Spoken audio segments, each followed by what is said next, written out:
क्या आप बीए के कोर्स में एडमिशन के लिए एंट्रेंस एग्ज़ाम यानी कि प्रवेश परीक्षा देने जा रहे हैं? अगर हाँ तो ये वीडियो आपके लिए बहुत ही ज़्यादा इम्पॉर्टेंट होने वाला है।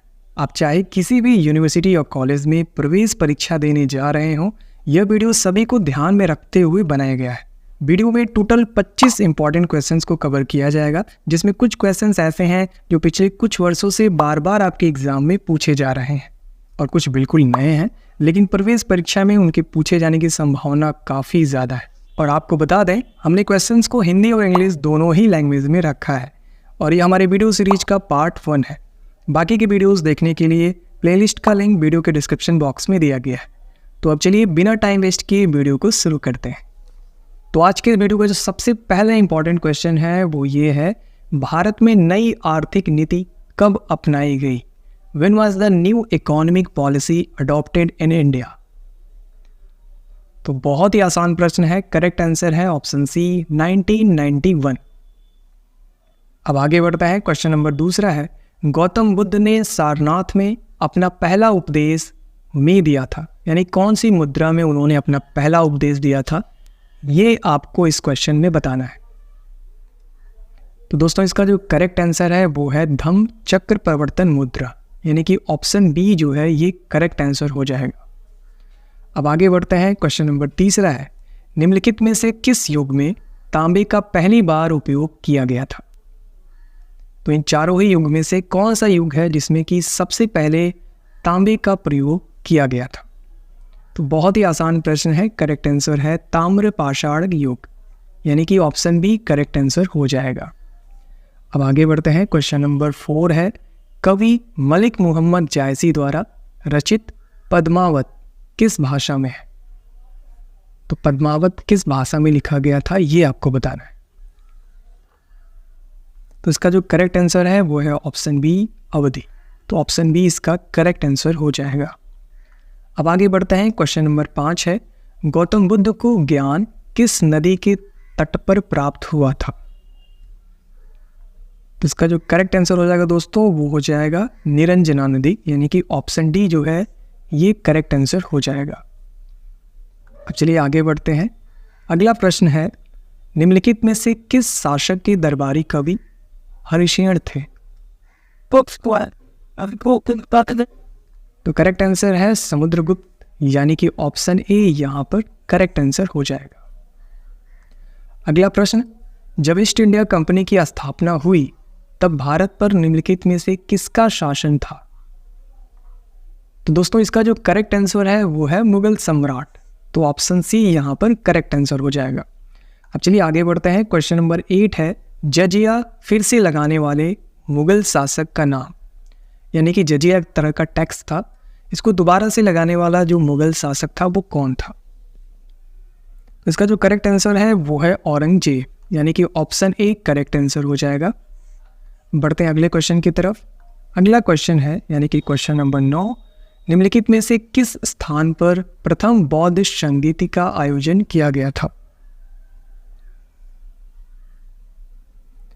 तो दोस्तों प्रथम बौद्ध संगीति का आयोजन राजगृह में हुआ था, यानी कि ऑप्शन सी जो है ये हो जाएगा करेक्ट आंसर। आगे बढ़ते हैं। क्वेश्चन नंबर 10, इनमें से कौन सा क्रांतिकारी संगठन काकोरी षड्यंत्र केस में शामिल था? तो मुझे लगता है इसका आंसर सभी को पता होगा। करेक्ट आंसर है हिंदुस्तान रिपब्लिक एसोसिएशन। तो ऑप्शन डी करेक्ट आंसर हो जाएगा। अगला सवाल, साइमन कमीशन किस वर्ष भारत में प्रथम बार आया? तो 1928 में प्रथम बार भारत में आया था साइमन कमीशन। तो ये हो जाएगा ऑप्शन डी सही जवाब। आगे बढ़ते हैं। क्वेश्चन नंबर 12 है इस वीडियो का, नागार्जुन सागर बांध किस नदी पर बना है? बहुत ही आसान प्रश्न। करेक्ट आंसर है कृष्णा नदी, यानी कि ऑप्शन बी। आगे बढ़ते हैं। क्वेश्चन नंबर 13 है, उत्तर प्रदेश का त्रिवेणी संगम निम्नलिखित नदियों में से किसके संगम का स्थान है?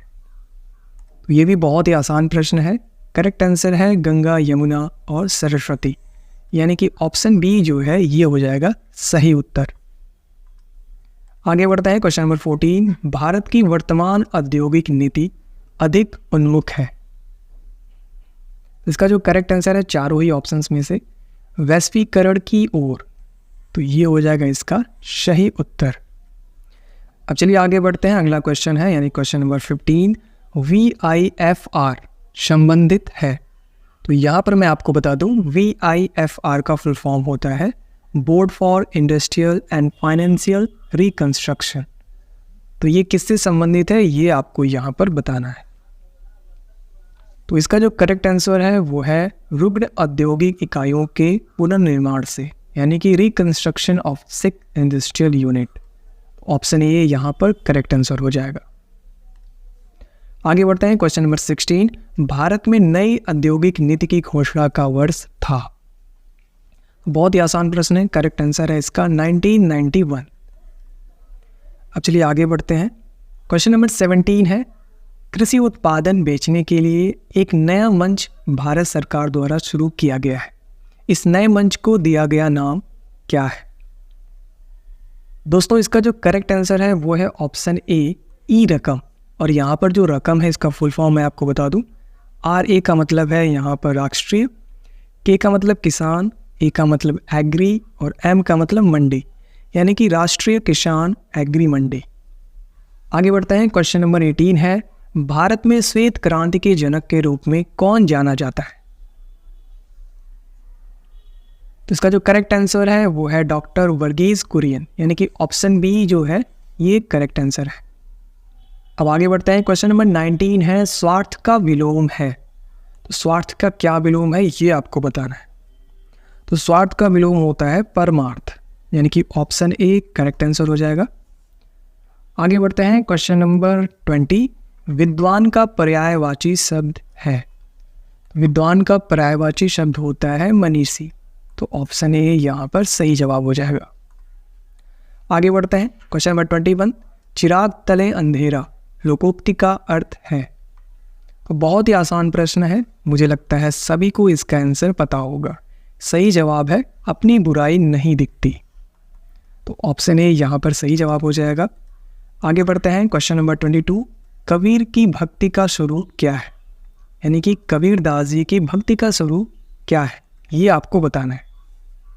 तो बहुत ही आसान प्रश्न, ऑप्शन ए निर्गुण, ये हो जाएगा इसका सही जवाब। क्वेश्चन नंबर 23 है, गर्दन पर सवार होना मुहावरा का अर्थ क्या है? तो गर्दन पर सवार होना इसका क्या मतलब होता है ये आपको बताना है। तो इस मुहावरे का अर्थ होता है पीछे पड़े रहना, यानी कि ऑप्शन बी यहाँ पर सही जवाब हो जाएगा। अब अगला जो दो प्रश्न है वो इंग्लिश लैंग्वेज से है, जिसमें कि क्वेश्चन नंबर 24 है, which sentence is written in the present perfect tense. तो प्रेजेंट परफेक्ट टेंस में कौन सा यहाँ पर सेंटेंस है जो कि लिखा हुआ है? तो जैसा कि आप सब जानते हैं प्रेजेंट परफेक्ट टेंस का जो हेल्पिंग वर्ब होता है वो होता है हैव या फिर हैज, और इसके साथ ही साथ यहाँ पर वर्ब का थर्ड फॉर्म यूज होता है। तो ऑप्शन डी आप देखेंगे तो यहाँ पर हैव भी है और वर्ब का थर्ड फॉर्म भी यूज हुआ है।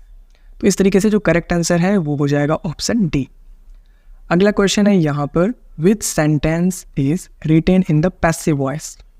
तो पैसिव वॉइस में कौन सा यहाँ पर सेंटेंस है जो कि लिखा हुआ है? तो यहाँ पर दोस्तों करेक्ट आंसर है option B, the mouse was chased by the cat. तो ये यहाँ पर पैसिव वॉइस में लिखा हुआ है, तो ये इसका सही उत्तर हो जाएगा।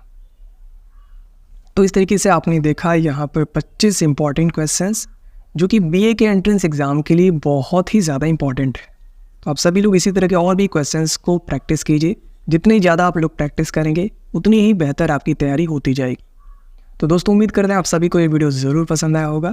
ऐसे वीडियोज़ के लिए आप हमारे व्हाट्सअप और टेलीग्राम चैनल को भी ज्वाइन कर सकते हैं, जिसका लिंक इसी वीडियो के डिस्क्रिप्शन बॉक्स में दिया गया है। जैसे कोई हमारा नया वीडियो आता है उसकी अपडेट आपको यहाँ पर सबसे पहले देखने को मिल जाएगा।